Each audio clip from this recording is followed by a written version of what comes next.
এই তুই জানিস না এই চিঙ্কু মাস্তান ব্যায়ামের সময় কোনো কাজ নেয় না, যা পরে আসিস।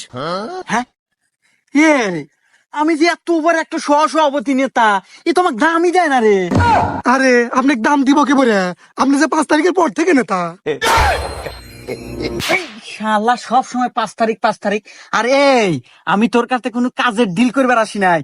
শুনলাম তুই নাকি খুব বড় মাস্তান হয়ে গেছু, এই এলাকার প্রত্যেকটি পায়খানা টয়লেট নাকি তোর অনুমতি হয়। কে রে, তাহলে আমি কে ডো? হ্যাঁ, আমি যে 5 তারিখের পর থেকে এত বড় কোপাইনা নেতা হইলাম। যাই হোক, আমার রক্তলের রাজনীতি সেই হিসাবে আমাকে দল থেকে সভাপতি দিছে। আর তুই কে রে, এত বড় সাহস? তুই 5 থেকে তুই পায়খানা টয়লেট দিব? এই তুই তো অনেকক্ষণ ধরে বক বকাইতেছু, তুই কি ভাবছু আমি তোর সম্পর্কে কিছু জানি না? এই তুই তো 5 তারিখে পরে নেতা রে, আর এসব নেতা হাতে কথা কর সময় আমার নাই। এ বাবরে, হ্যাঁ ওস্তাদ। তুই কথা ক। এ নেতা, আমার ওস্তাদের পাওয়ার সম্পর্কে